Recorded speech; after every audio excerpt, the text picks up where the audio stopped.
Welcome everybody to Cold Beer Sports Live. We all have a lot of things going on in your life.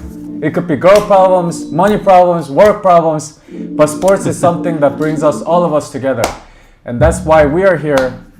A Mexican DJ, DJ Frijoles, Daniel Martinov, the favorite Estonian and Korean American, me, talking about sports. That's what brings all of us together. Today we have a show with Oskar Hakonen, who's going to be joining us at 6:20, I believe. 6:20, yes. Yep, he is a top paddle player. We're going to discuss about the next Red Bull Dash paddle tournament that's coming up in Estonia. And meanwhile, we are going to have some topics that we're going to discuss. I think let's get started with PSG and FC Bayern game that we went to on Tuesday. Into the O'Leary's bar at Christina. It was really dope. So why don't we get to now the new segment called, is it Vibe? It's called Vibe Check, right? Vibe check. Let's hit it. Yep. Okay, are we already on? Has the stream started? Yeah. Okay, so we're gonna go to Vibe Check. So the Vibe Check, I'm gonna describe it. Maybe, oh yeah, that's better. Okay, Vibe Check.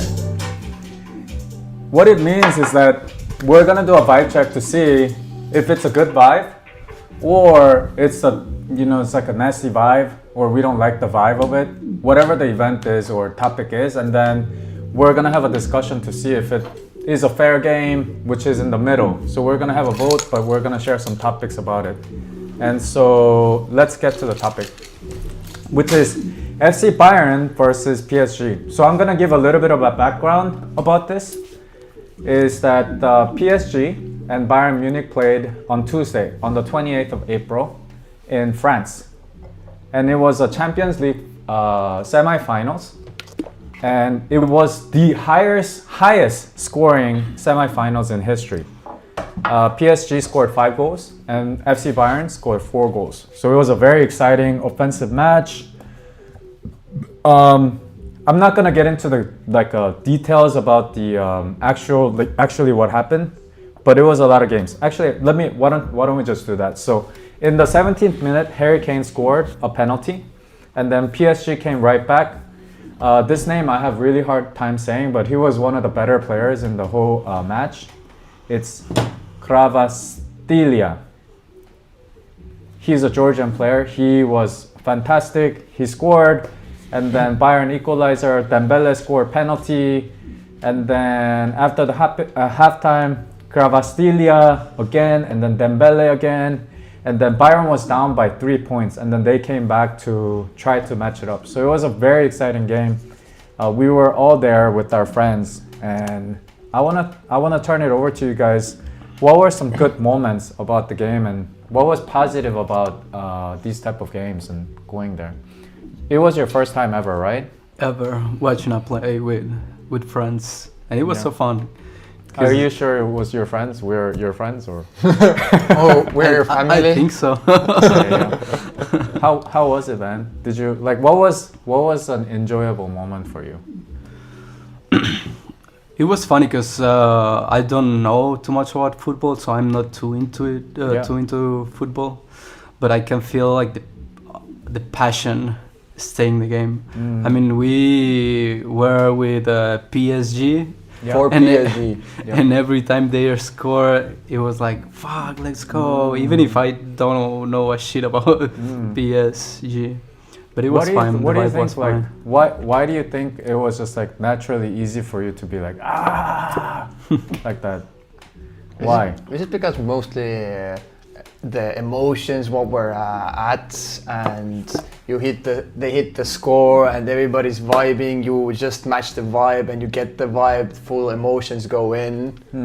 I think it also has effect on you. Even if you don't know nothing about football, you just hit the vibe if the correct crew is. And I think I agree with you. That's something that I've always chased in sports, is that when I was this is my first time, my dad took me to a soccer game, and it was I was 7 or 8 years old. And then I don't know fucking anything about soccer, right? But I just remember being there, and then everybody was so pissed and so happy, and I'm and then they did like a wave thing, like the thing. And then as a 8-year-old, that is the coolest thing. Like you go like that, and then the whole stadium, you're connected with everybody. You know what I mean? And that just felt magical to me. And then I really look for these moments when you feel more connected and bigger than who you are. And I'm glad that you somehow felt that. And that's really, really cool. What about you, Daniel? What was a special moment? I'm thankful that all my main friends could come and watch with me, you guys. It was really cool. Yeah. Opportunity to watch with you the game in Estonia, in Olir, Spar, in Kristina. You should sponsor us. But the best part, okay, the football game was itself very cool. I liked it. I loved it. Like I even said that it was like 2 streams before. Yep. I said that I want to bet on that PSG will win 3-1. Dembele will have 2 scores, and 2 parts of it happened. PSG won with higher points, and Dembele got his 2 scores, which I said it will. And amazing, loved it. But the best part is that when we were watching football, I was just sitting with Marcel and with you, and I looked left, and I see just Young talking with workers there. I was like, bro, in the middle of the game, why are you guys talking? Come on. And the next thing I see, the workers go away. Young stands up, is like, oh guys, let's go. I was like, where? Private room. I was like, oh, we have private rooms here? Yeah. So we went to the private rooms. Oh my days, I've never experienced such a VIP room ever. Bro, we had 2 floors. Yeah. On the second floor, we have table football. We have over like 10 freaking TVs where to watch. We had a big conference table where we all sat down. The sauna upstairs. Oh, and the saunas. Yeah, that was pretty crazy. Mind blowing. But it was crazy because like I was like, hey, like, can you get us a better seat, blah, blah, blah. And then he was like, oh, let me see what I can do, and blah, blah, blah. And I was like, damn, you're so handsome, bro.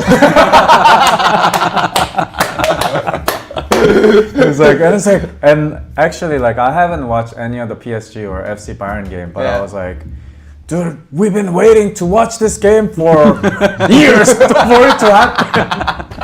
And I think he felt like, he hooked us up, and it was really, really, really cool experience also. It lasted for 30 to 40 minutes. Yeah. Until we got kicked out of the room. And you know, something that was cool for me, not being a European, but being in Europe, is that I feel like in Europe, there are so many countries, right? And then it's like the European Union. It's almost like United States, but different states. In a way, right? But it was cool to see Europeans coming together. Like, even though, like, at the bar, I saw Estonians passionately watching the game, and then, you know, it's like everybody's in that same moment. And I think that's rare to see in Europe. Because in US, it's like everybody watches like a NFL game together every Sunday or every Monday and things like that. So it was interesting for me to see that, and I thought that was a cool moment as well. Yeah. I loved it. The food was good also, and the beers, the cold beers. Yeah. So those are the good vibe moments, right? But I also want to present some moments or things that I found out about the game that maybe is also like, maybe not so good vibes. And then this is what the whole segment is about, is it good vibes, which brings everybody together, or is it also like, you know, there are some like, you know, shit going on that, you know, under the table that we should know about, okay? So I'm gonna present some negatives.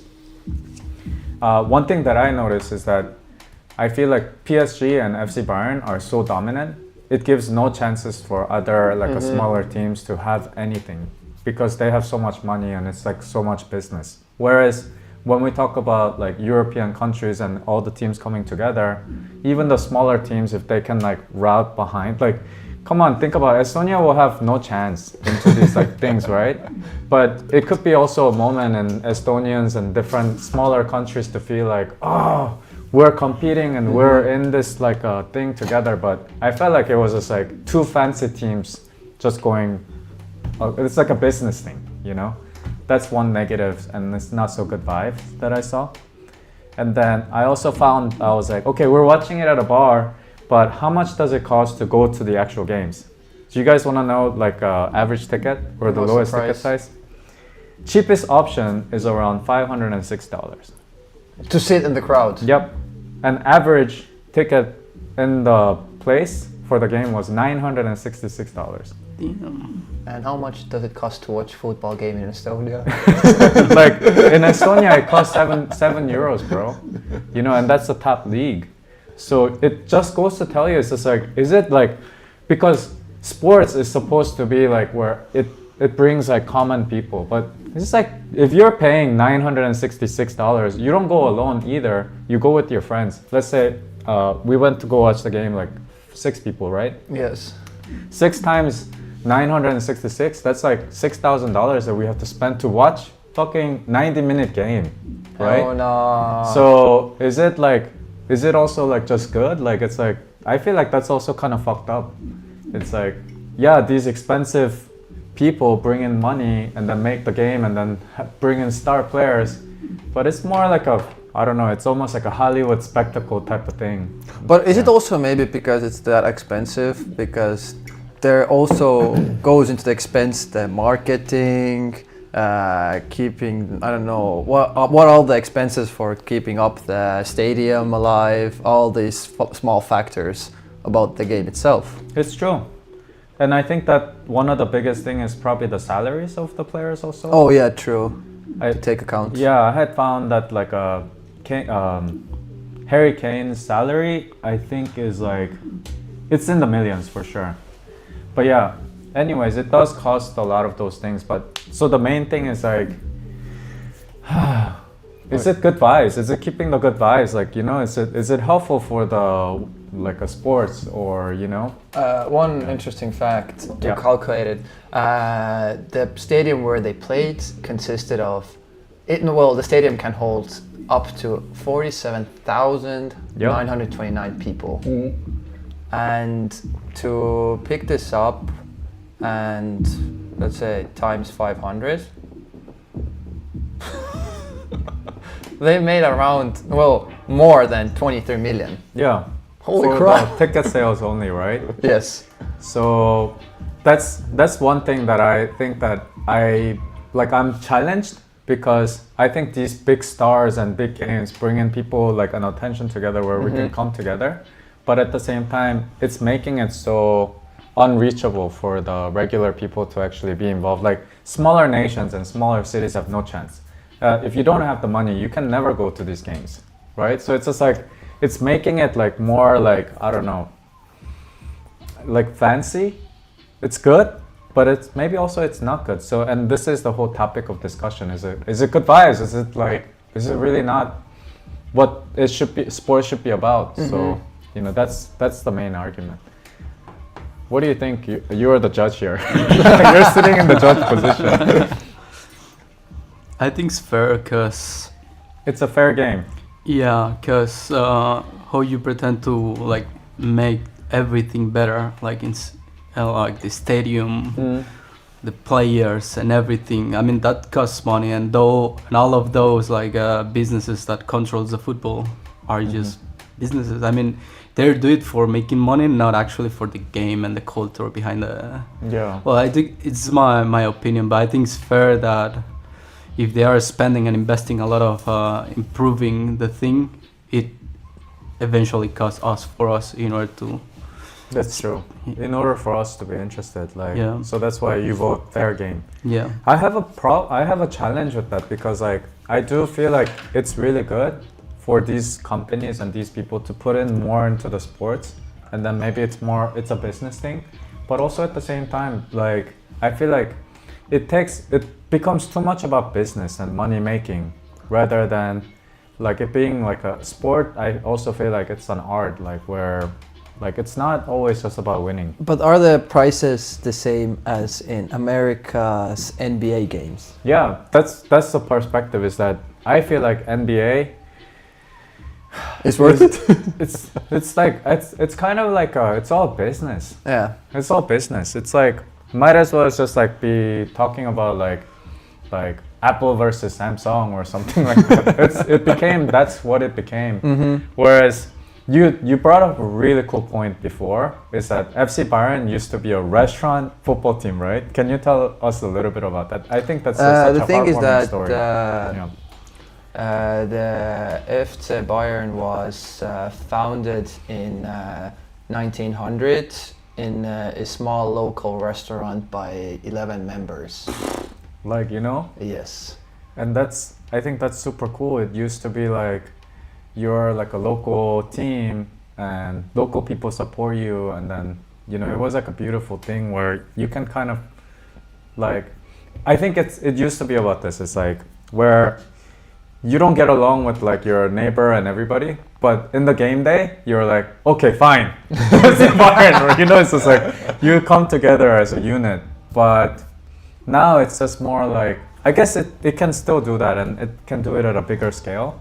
But I feel like it lost a little bit of a touch of like local and being really close to your heart. It's more like, this is fancy. If we talk about FC Bayern, Bayern still holds the history of that. Yeah. What they had, they grew from there and they stayed there. What about PSG? Yeah, the thing that Daniel also pointed out is really cool is that in FC Bayern you can pay 60 euros per year, and then you can vote as like a team's major decisions and stuff. So its shareholder is the teams, and you can be part of that. That's really cool. That's like a, I don't know, 3 months Netflix subscription, and you can own the decision of FC Bayern. Dude, like, that's the way to get involved. But yeah, PSG is entirely owned by Qatar. Qatar Sovereign Fund, which is like their money bank basically, and it did help to basically for them to buy PSG, because before that they have never won anything.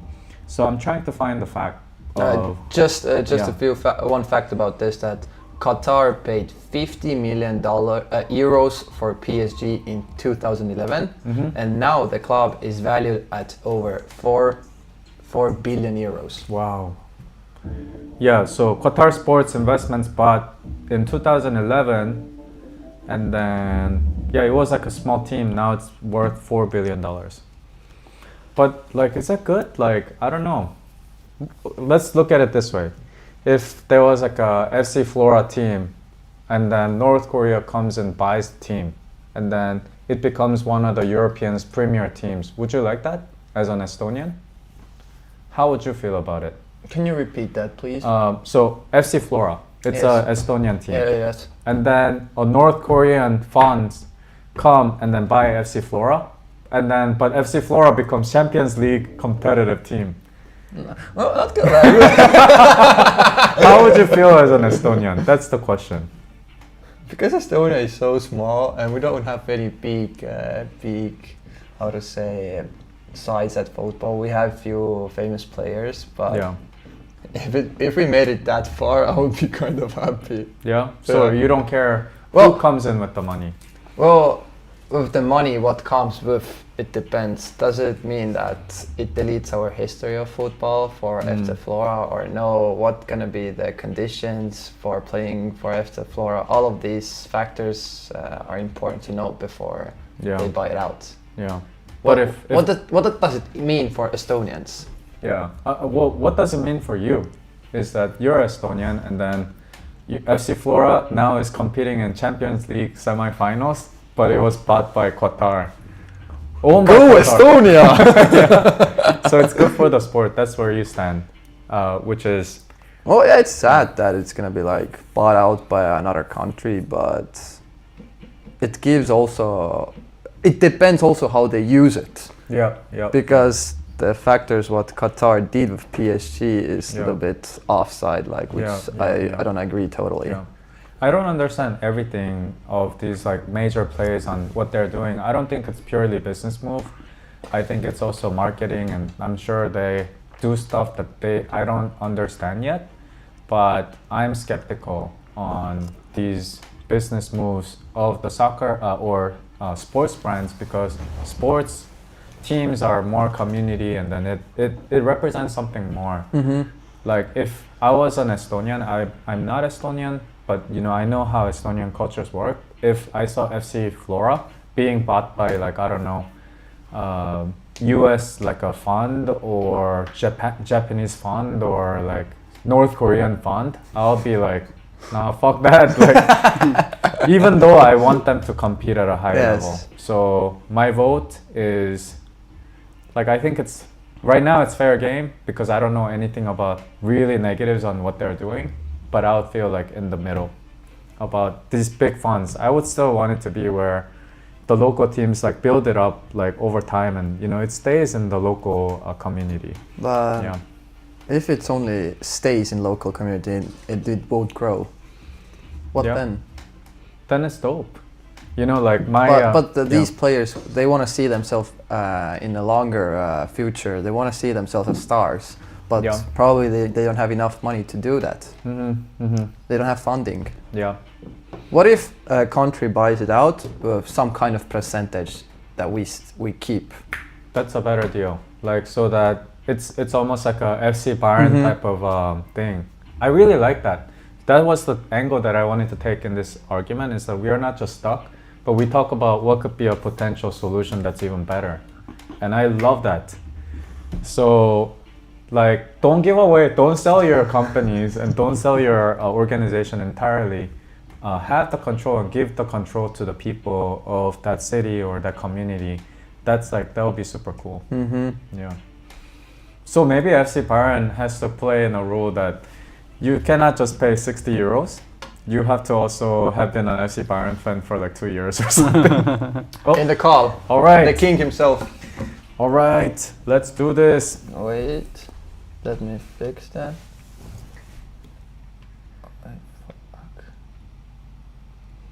Mr. Hakonen. Can you hear us? Can... Oh shit, wait. Yeah, we can hear you, but the sound is a little bit off. Alright, how about now? Maybe. Oskar, Daniel's trying to fix it. Refresh the mic, reconnect the mic. Yeah. How are you, man? Are you in Parno? No, he's. Oh yeah, oh yeah. Yeah. Oh, okay. Sounds good. All right, Oskar, thanks for joining us, man. Do you know that? Yeah. Problem. Thanks for having me. Yeah. Do you know that you were our first guest ever to join our call and give us a chance? So we really appreciate that, and then it's really nice of you. Perfect. That's nice to hear that. Nice to hear that. Like, give me a second. Yeah. Oh, much nicer, much better. Perfect. Much better. Yeah. Much better. Yeah. All right, I'll just stay here. Yeah. Perfect. Cool, man. So one thing that we wanted to ask is that we saw on your Instagram story you're playing a lot of golf. Should we expect you to see you anytime in a PGA Tour or something like that? Professional golfer now. Hopefully, if everything goes good, then maybe there is a chance. I just started actually last week. Okay. But played every day till this moment, so. Are you enjoying it? Is it also something that you can potentially see yourself doing, or? Oh yeah, definitely. Really addicted right now, and I can see like progress every day. So I think there is no chance of going to tour, but maybe a couple of tournaments, maybe. That's cool, man. One thing I actually personally was curious is that like I know that like in the previously you have played tennis, right? Like Yeah. And then I wanted to know like how like you got into like playing and then so involved with sports in like in your journey of like, life. Do you mean like how I started tennis or paddle? Both. Like what was your journey like? Like how did you start tennis and what age were you, and what's sort of like a story? And how did you transition from tennis to paddle also? Yeah.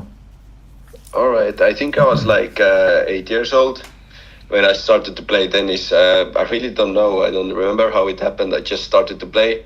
Told my mom like I want to try it, and then I started to play, and that was pretty much it. Trained every day for like 2 or 3 hours, Monday to Saturday or something like that, and then played till I was I think 19 or 20 when I finished. Yeah. And actually, the story how I got into paddle is that I broke my left wrist and couldn't play like tennis in like a good level anymore. And then Mr. Markus Rook asked me if I want to play padel tournament with him. I didn't play like any padel at all before that, and then I tried like a couple of times, and then I went to play the tournament with Roke, and we won it. And wow, first tournament ever. Yeah, but it was like a fun kind of tournament, more the Padel Fest organized by Henrik Krag. Okay. And we beat him in the final, so. Okay. So yeah. That's crazy story, man. But so you said it was age of 8 or 6 till you're 19? I played like a little bit over 10 years, so I think I was in the first grade, so seven or 8, something like that. Wow. Yeah, when I started. And you were training pretty hard then, if you're training like almost every day, like even on weekends and stuff like that. Yeah. And like, so you were very serious about actually then like pursuing tennis as a career. At some point, yeah. I played good like around 2016 to 2020. I think those were the prime times. I was injured for a couple of years.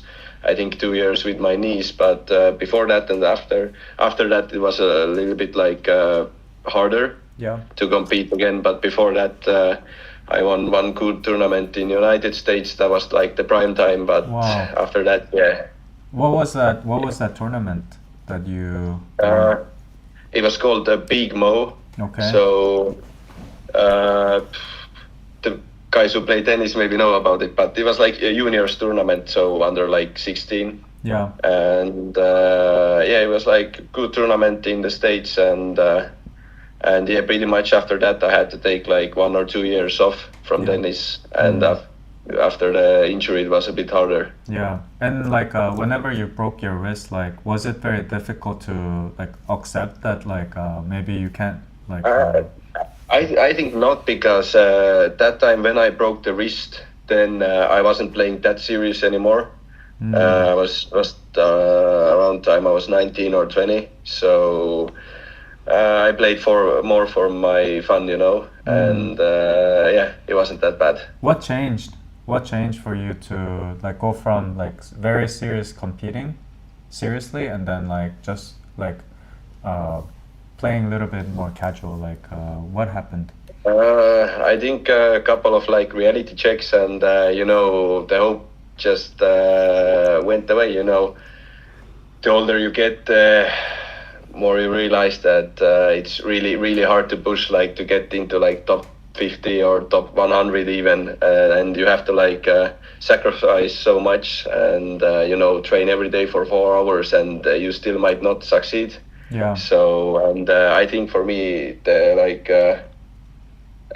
when I realized that there is no chance of going pro was like after the injuries. So That's really interesting. That's something that I think about a lot, is that like I one time heard on interview that in the 90s in the NBA, that in the halftime they would drink Budweiser and just like smoke cigarettes in the halftime. But now, like, it's like if you want to compete in the NBA, they are doing like stem cell injections in the halftime and like stuck to like the monitors and stuff. And different times, I think.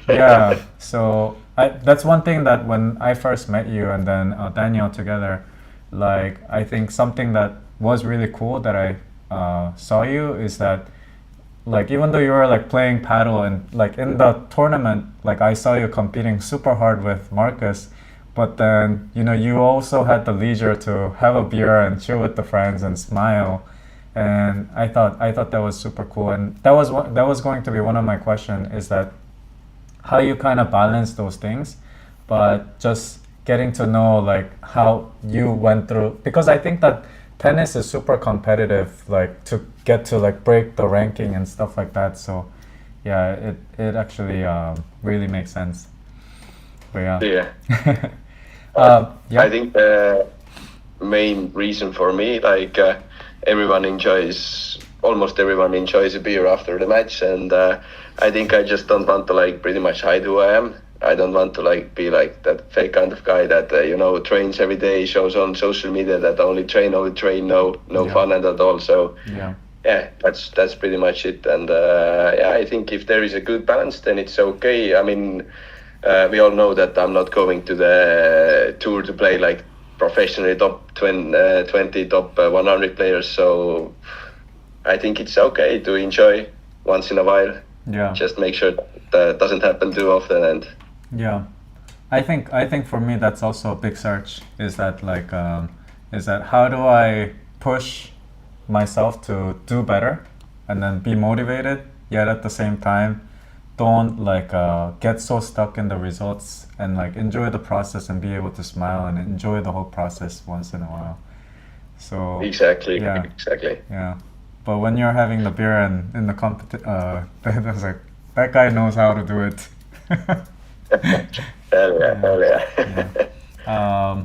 Okay, so one other question, and this is like kind of a segue into this question, is that how do you envision your life as, because you're like a part-time athlete, as well as I know that you're very involved in the paddle world and stuff like that. Like, how do you envision your life as Oskar? Like what do you envision in your life? Let's say next 5-10 years. I don't know. I usually take one day at a time. You know, I try to do every day. I try to do almost everything a little bit. I wake up, I do some work, I make sure that the work is done. Then I go enjoy myself. Play paddle, play golf. I do that, and then at night I socialize with friends. And if I keep good balance, I'm happy. Then I think it's okay, and I just trust the process. Everything is gonna work out, hopefully. Yeah, I think you're going the right way, by the way, because when we were involved in the paddle community, all the players and everybody always had really awesome things. They were always like, Hakonen, he's cool, right? And then we were like, who's gonna win? It's like, I hope Oskar wins. everybody was rooting for you. So I think you're keeping that's good to hear. That's good to hear. Yeah, man, I think you're keeping the vibes and spreading positivity. So it's really cool. Yeah, that's the plan. Yeah. Live in the present. Exactly. And so I want to ask you about you're a teammate like Marcus, and then also do you have a coach in a paddle, or it's just kind of something that you just play, or play yourself and then try to get better alone, or how does your process of improvement work? That's pretty much it. We train usually before the tournaments. We train a bit more, and it's couple of times. Couple of times in a week. We train one-on-one, and then practice matches, and then we have once or twice I've been in Spain to train with in the academy. And we just try to remember what we learned there and then bring it back to our trainings here. But per se, in Estonia, we don't have a coach. We just train one-on-one, and then we tell each other what do we see that what we want to mix and change, and that's pretty much it. And do you also have a goals to compete at a higher level beyond Estonia and in paddle? We tried 1 or 2 years ago. We tried to be on the tour, play I think 7 tournaments in a year, and couple of tournaments were pretty good, But right now we just because of my injury on the right hand, it's really tough to see into the future. Think about that. I wanna get my hand fixed, and if I get it fixed, then I can think about the future again. Gotcha. I understand. If golf doesn't work out, so. Yeah. So now maybe a new angle. We can see how you progress in the golfing world. Yeah. Hey, golf pays pretty good, and it seems more chill than it's the player's length is longer because Can you see yourself as the next Tiger Woods? Maybe in my dreams.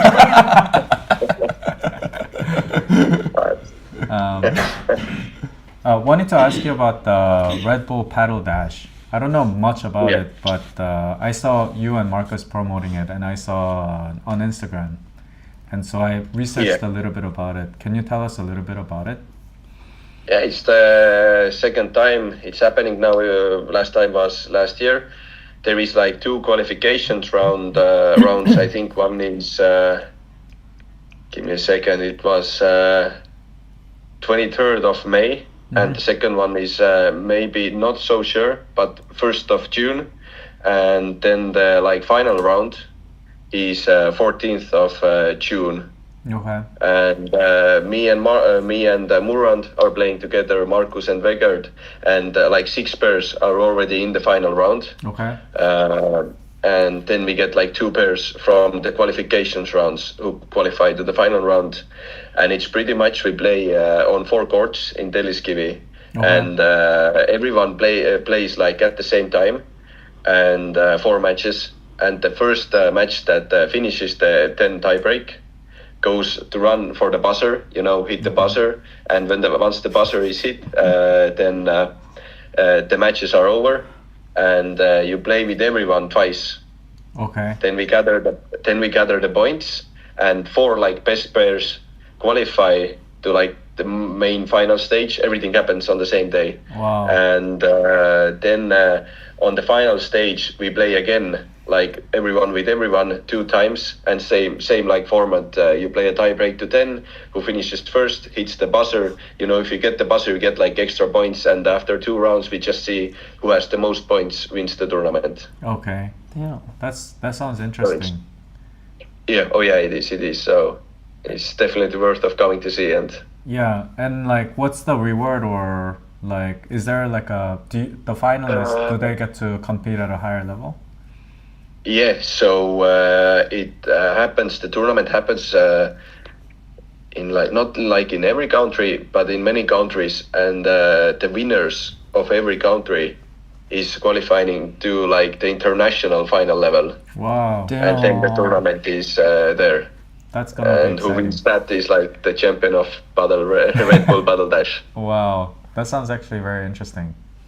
Yeah, it's really really nice. Yeah. And the second and third place we got like a couple of gifts, and then like 300 euros worth of Sportland credit or something like that. Yeah. But yeah. Who are some top prospects do you think will have a chance to maybe win? Actually, to be honest, I don't know any pairs yet. I know me and Murand, and I know Markus and Vegard are playing, but I don't know the other pairs. Okay. So I'm pretty. There was this rule, so the top 6 players can play with each other. Ah, okay. So that's why the pairs are a little bit mixed. So we don't know yet Okay. who is playing that Cool. with who. Okay. Well, best of luck to you, man. I think that. Thanks. Yeah. Thanks. Okay. And how is this like? How does game like this or tournament like this feel different than EPL? First of all, it's like more fun tournament. There is like not that much pressure per se. Yeah. And the main difference is because it's only like fast games and games to 10 points. So there is like no, how to say, favorite pair who is going to win. There is like a chance everyone can win the tournament. So last year when me and Muran played the first rounds, we won every match, but only we lost like to Tanel Kasenurm and who was the other guy? Like I don't know, but they were like not to be rude now, but compared to like Kerko and Kerner, they were above the level. So Yeah. but they were the only pair that we lost in like the first round. So everything can happen. Cool. That's why it's like really it's fun. To understand, is this Red Bull paddle dash like mixed, or it's like girls, boys, they're separate? No, the girls have their like own same tournament, but there is like men and women tournament for that. So both can qualify to the like this international. Exactly. Yeah. Ah, okay. Cool. So you potentially get an opportunity to represent Estonia, and Yeah, hopefully. it's gonna be exciting. And thank you so much for joining us, Oskar. And every time we talk to you, we appreciate you.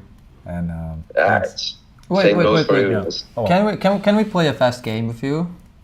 Yeah, sure. Oh let's do it. yeah. He's been preparing. Yeah, we have a new segment. Okay. You can stay still here. Alright. Yep. So, it's easy. I call it sketching with Daniel. It's not gonna be cold picks like I tell you some player names, you have to put them in order, but I'm gonna be... Wait, let me ask this question. Do you have fans?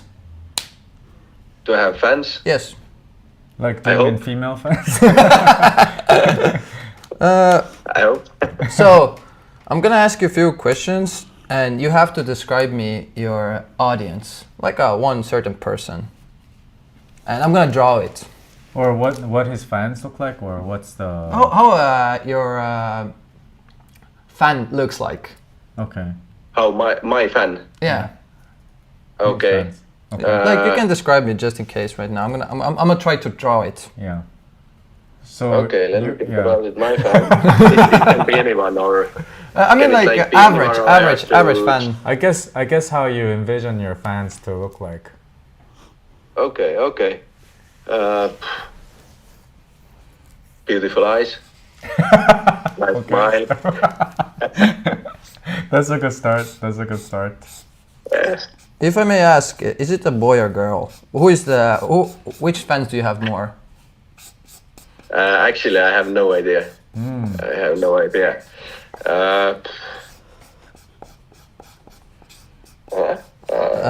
What age do they are like? What's the age? From 15 to 23, 23 to 30 or older? Let's do 25. 25, okay. 25. That's good. That's good age. How old are you, Oskar? Actually. I'm 23. Okay. So your fans are older than you. Yeah, maybe. Okay. All right. How do we say? Let's go. Don't Okay. Another question. Do they play paddle or they just watch paddle? They play a little bit So as a hobby. as a hobby. Yeah. Okay. How much do they weight? Let's say from 60 to 85 kilograms. Yeah. Okay. I'm not trying to make this easy. Don't worry, I'm a good drawer.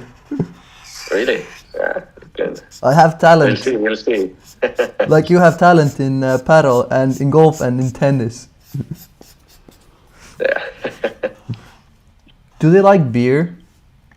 Yeah. They have to. That's a requirement. Yeah.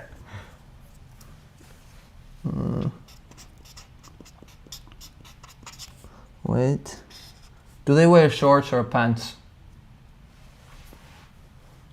They're shorts Mm-hmm. during the summer. Are And they, Not in during the winter. are they bald or they have hair? They have. I hope. Yeah. 25-year-old, short-swearing, bald man. Yeah, exactly. That's the fan base we're going for.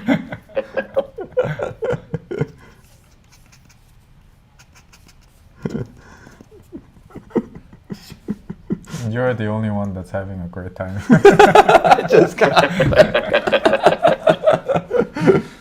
So I think it's ready. Yeah.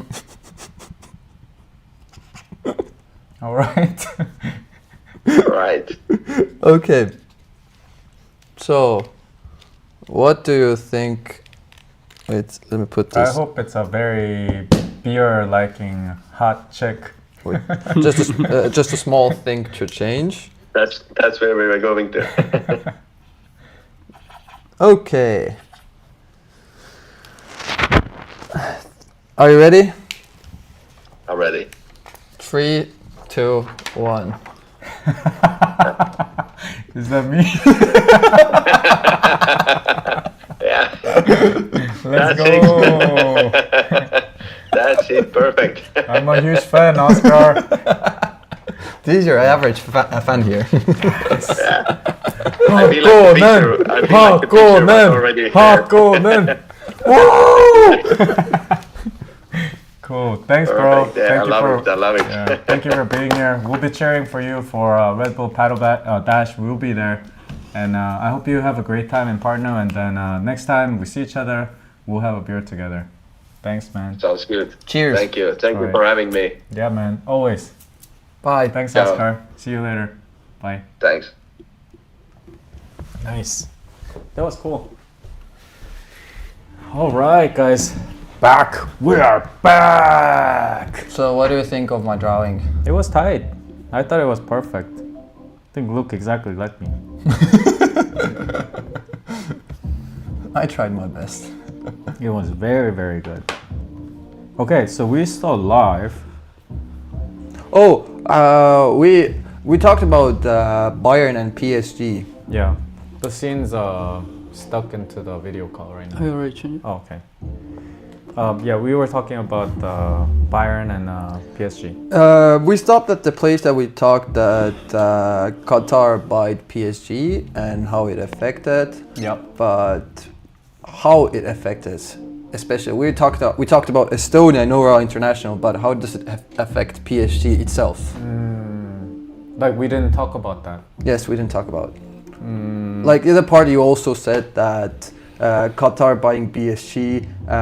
This means that when they're playing in Qatar Stadium, there's no media allowed. Like different media people, only their media is allowed. No, that's just Qatar's country rule. Oh, That's Qatar's not country real. rule only. Qatar doesn't allow like free speech basically as a country, but I don't think they can enforce that for PSG. But yeah, I honestly don't think the people of France care that much, because I feel like French people are just always just like trying to accept everybody and be nice to everybody. And just like, oh yeah, welcome, have this. Like, you know, there are countries like that. I even heard that one time Paris have a huge rat problem, but people protested that rats are like a life and we cannot kill rats. And so they were not allowed to kill rats in the city of Paris, and they have a huge rats infestation problem. So they're just like very liberal people. But I think it's maybe too friendly. But anyways, I don't know what Qatar is doing with Paris, but I think we should. I vote that this is like interesting yeah. fact. One more. Yeah. PSG's wage, PSG's wage bill is roughly 600 million euros per year, more than the most entire league's combined wages. Wow. So that's also the thing, is that they're just buying championships at this point. You know, is this even like soccer, or it's just a business? It's like you can just buy championships. And yes, like you also said, in these days it's mostly about business. Yeah. So let's take a vote. Is it good vibes, or this is just dirty money, or this is fair game? It is what it is. I would say, because this world is growing and growing, more money is coming in, money. It's all about money soon, so we have to get used to it. So I would say it's fair game. This fair game. And I want to say fair game, yeah. Yeah. How about you? I think the same, fair game. Because if it's costing them to produce the thing with the football, I think it's fair. That also costs us having a better entertainment in TV or if you go to the stadium. I mean, the experience should be like better. So I think it's dirtiest. Dirty. Dirty? Because I don't own the team. I'm gonna buy your opinion. Make it fair game. Alright, fair game.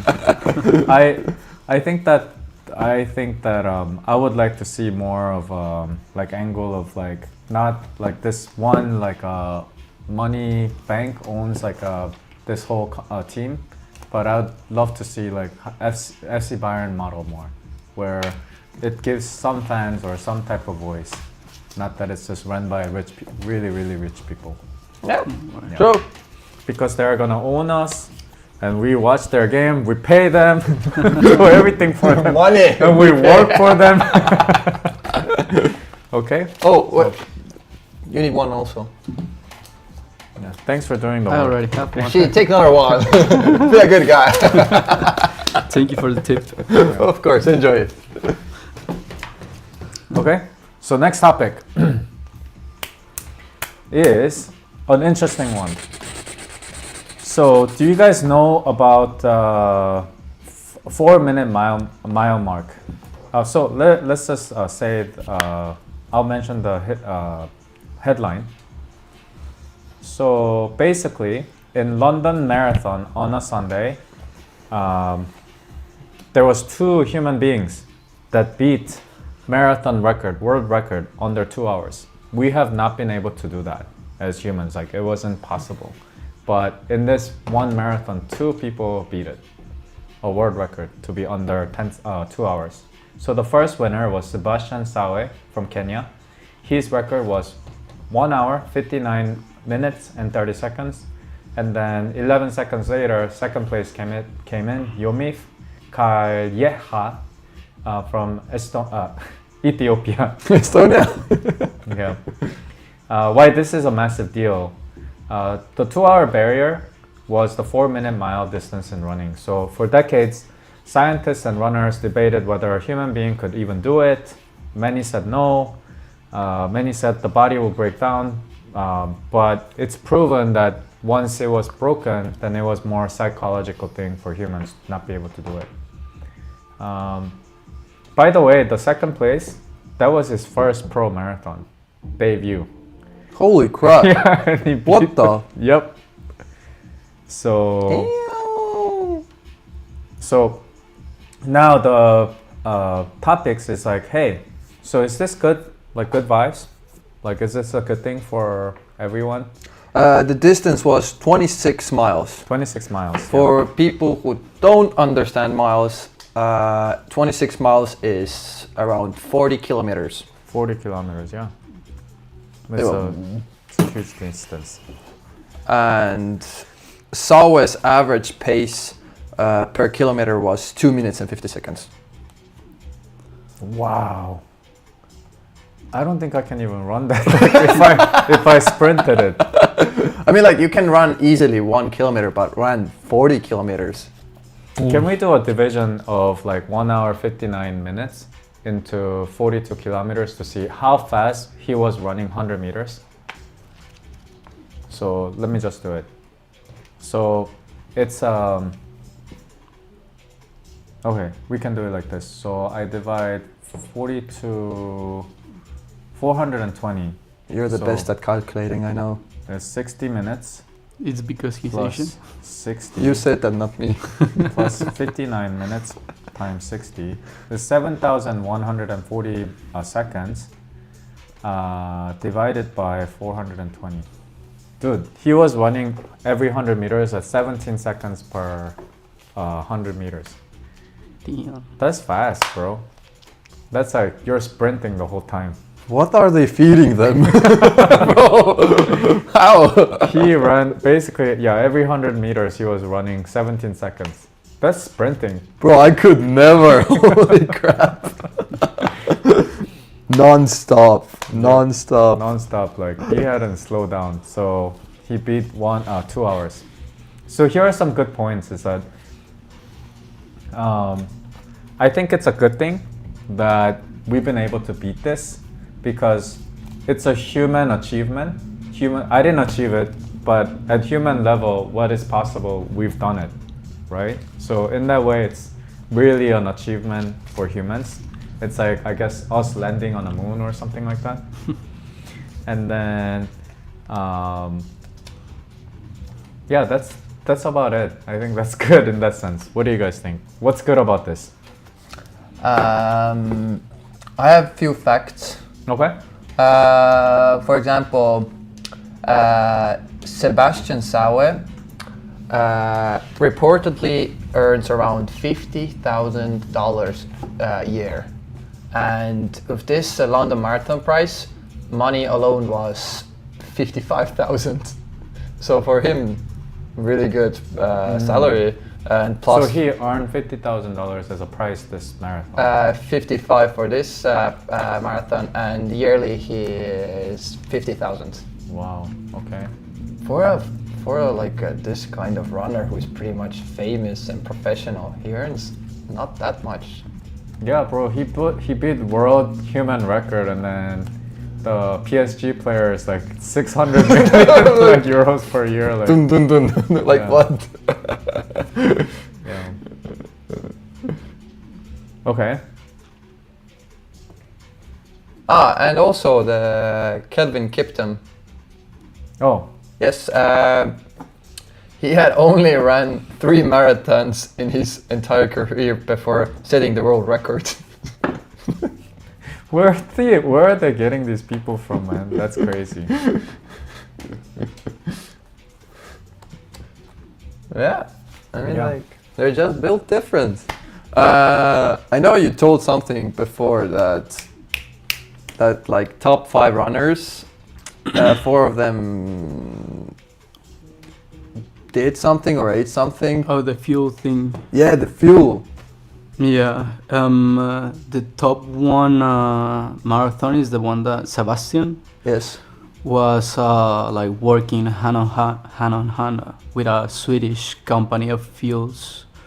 Mauden, I think is the name of the brand. So he was preparing himself for 12 months directly with the company in order to develop like a fuel specialized for him.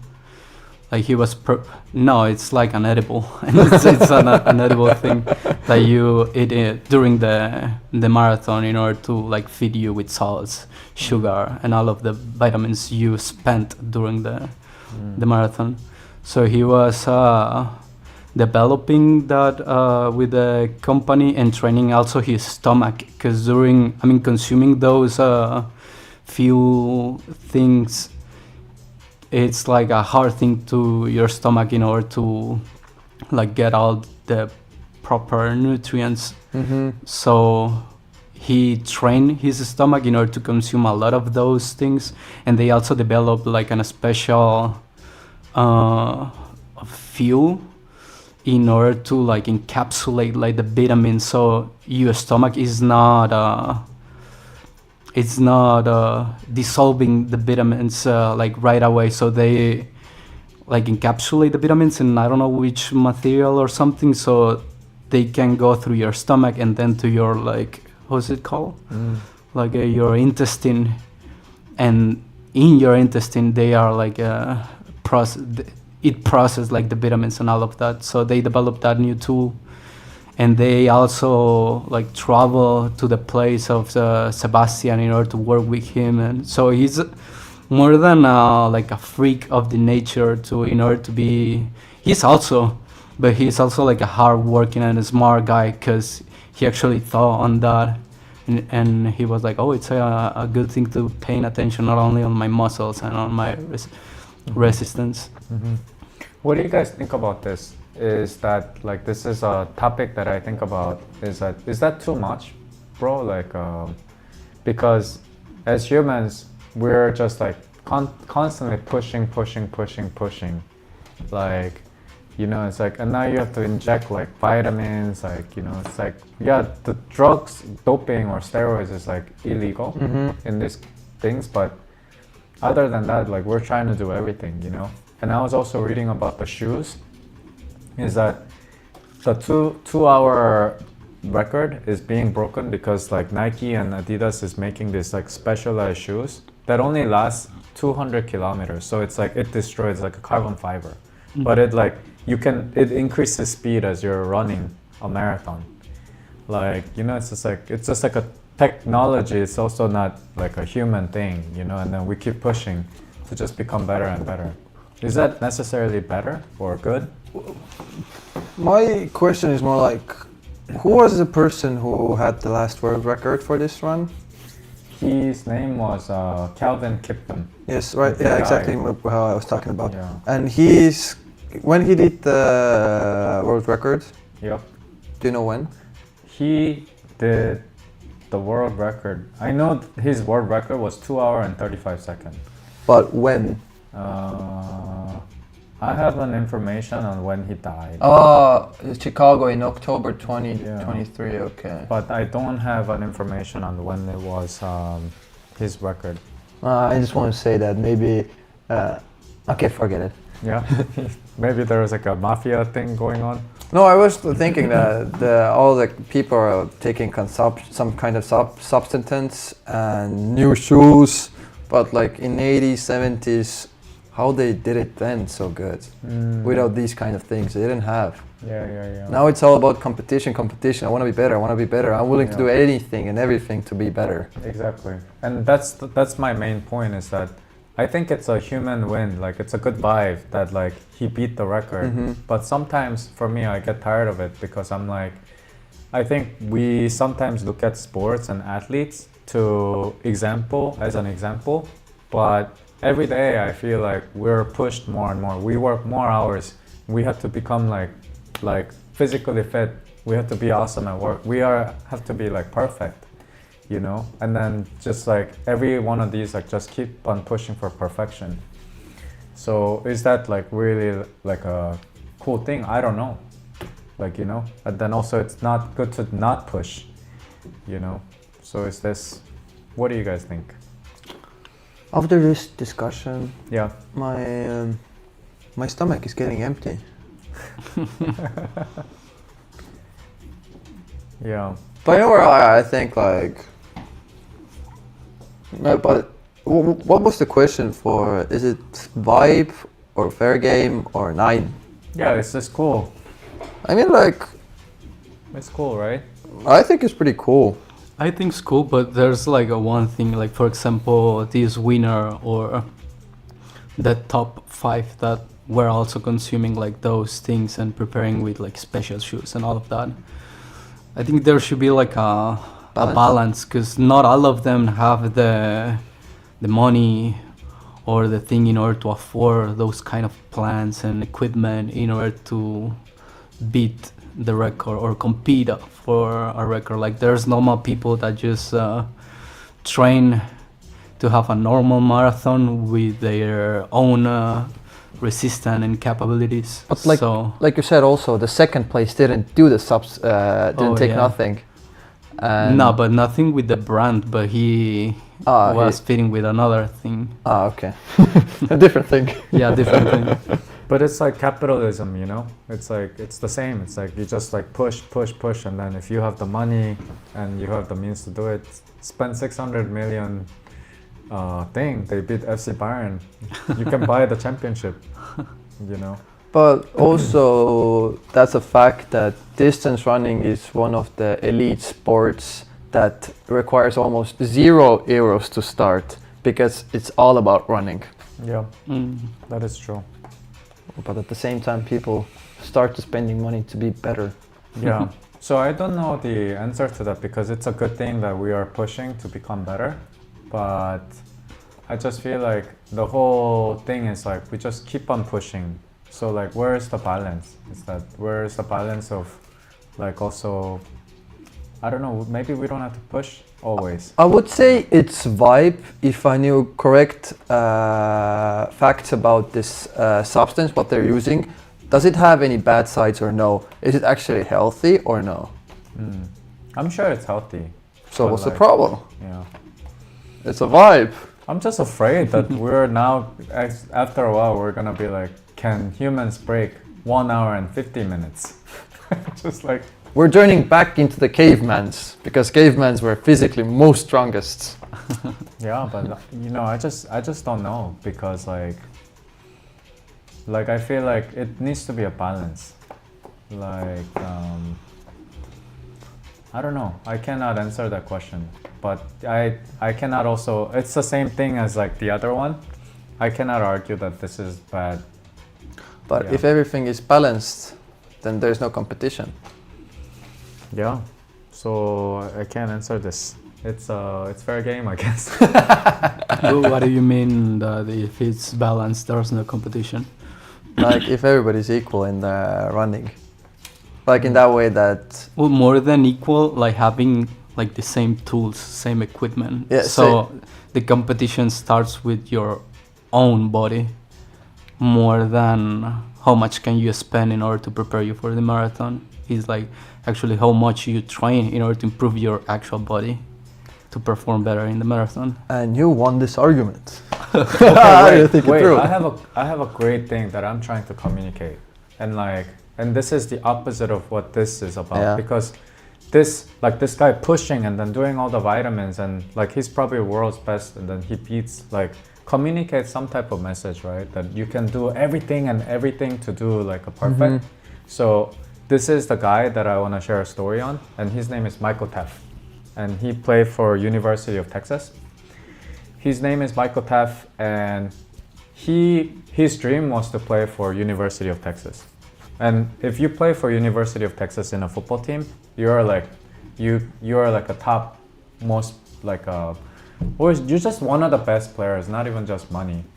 But when he went to high school, he was put on B team, not even an A team, but a B team. So he was like, okay, well, how can I even get to playing at University of Texas? I'm not even good enough to play in my high school, like a second string team. And he wasn't even starting. But then he didn't give up. He kept working. And then he got to the A team. And then eventually his team won the national state championship. And he was one of the best players, but he's short. Like he's like a little bit like shorter than my height. His arms are not as long. You played the receiving thing in football. It's really hard if you don't have physical advantage. And the players that play in the University of Texas and stuff, they're like aliens by the time, right? And so you get a scholarship, or the schools recruit you to play, and then they didn't recruit him either. Like he didn't get a scholarship, and then he got scholarship to play for like some other schools, smaller schools, but he didn't. He decided that he will stay, try to go to UT, and then play as a walk-on. Walk-on means that you don't get a scholarship, you don't have a place on the team, you just go to the training and prove yourself that you're worthy. Damn. And then he went through that, and he was a walk-on for 2 years. First year he didn't play any games. Second year he played 7 games, and then by the third year he was a starter, and then fourth year he became one of the nation's best player in his position for University of Texas. And then this recently, last week, he got drafted to NFL because only like few players from UT and all these universities get to play the top league, and he got there. And his story is just like, he doesn't have the physical ability. All the teams he was like second string, it's like, no, you don't get to start. And then he just kept not quitting, just hard work. And if you look at his stats, he's slow. He's not the greatest strength, but at the top level he reached, and he didn't do drugs or it's just like hard work, and these things can still pay off. And I think that's a good example. But I think the only thing that's being highlighted in the world is that they only highlight like a Michael Jordan or this guy that beats like this world record. And then even in the media, Michael Taft like is not really talked about because he's not the best player in the NFL or he's not the top pick. But I like the story that like, you know, like this story of like, hey, even in this current world, you don't have to be the best, but if you put in the hard work and you don't give up, you can be someone and you can be great, you know? And I wish like sports and the media would highlight more stories like that. That's because true. Because I feel like if I look at the marathon runner like a thing, I feel like, fuck, like I need to fucking inject myself with like this, and then if you want to be best and like this, like we feel that pressure. But why don't we try to be Michael Taft? If you have a dream, you don't have to give up. You keep going, even if you're at the lowest. Maybe if you believe in it and you put in the work, you will get there, and just enjoy the process. And so I just see this as like we are pushed to be taught that in order to be like successful or human, like you have to push every level and become the best of everything. But why don't you just try to be the best of yourself? And he made it to the highest level. He achieved his dreams. And then in the interview, he talks about it was really hard mentally to stay focused because like everybody's like always like doubting him, but it was a journey of more proving himself that he can do it, and he felt really happy in doing that. And maybe life is more about that. It's like, you know, and it made me also think personally is that I always also count myself out because like in the world you only see the best of best people, like people doing the most, Michael Jordans of the world and business and everything. They're the best of best. So I start comparing myself, and it's like, okay, in order for me to be at that level, I need to be so talented and so good at this and blah blah blah. But when I saw Michael Taft and his story and what he's achieved, is that, damn, even at the most competitive league in the world, you don't have to have any of the talent and any things that they look at, but just through staying and training and like being like just like doing what you're supposed to do, you can get there still. And it gave me like a inspiration that it's like, hey, it's up to you and what you do, but you know, it doesn't have to be just, you know, super extreme type of stuff. So that was like one of the things that, you know, really spoke to me. It's all about hard work that you put in there to be somewhere. And self-belief sometimes. Yes. But I think that, I don't know, this is also maybe the same message then. I don't like that. Well, because like, yeah, I think it's a balance, but you know, I don't know. I don't know the right answer here. But I think it's good to push yourself, but maybe it should come in a way where you don't like kill yourself and you still enjoy the life and things that you have. Get me? Yeah. We don't know exactly the context about Sebastian. I mean, the thing with the fields outside, like, okay, he's like hardworking. He's really trying like so hard in order to beat that, and I think that's a honorable thing. Yeah. Yeah.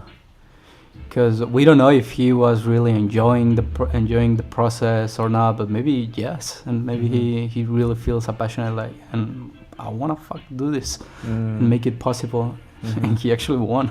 That's really cool. So and I like think beat the human record. Yeah. Good vibes, bro. It's really yeah, it's cool. like good vibes. Yeah. Yeah, it's just, I guess at the end of the day, it was just like him, his shoes, and vitamins, and a shirt and a shorts. It's not like he was wearing rocket boots. So, good vibes on this one. Good job, Sebastian. You too. good vibes. 3 points to good 3 vibes. points to good vibes. Human, on another level of human achievement unlocked. Nice. Yeah. So we talked about a lot of different things today, and I think one of the key things that I really like about discussing sports, and I know that we're just getting into it, is that it gives us something like I think it mirrors the world that we live in because it's a created world, and then it gives us a place to come and then talk and discuss what we're doing. So I really enjoyed today's conversation, and thank you for joining or watching us. So I'll see you guys later. It's on you. It's a wrap. It's a wrap. See you guys. Young, Yeah. can I draw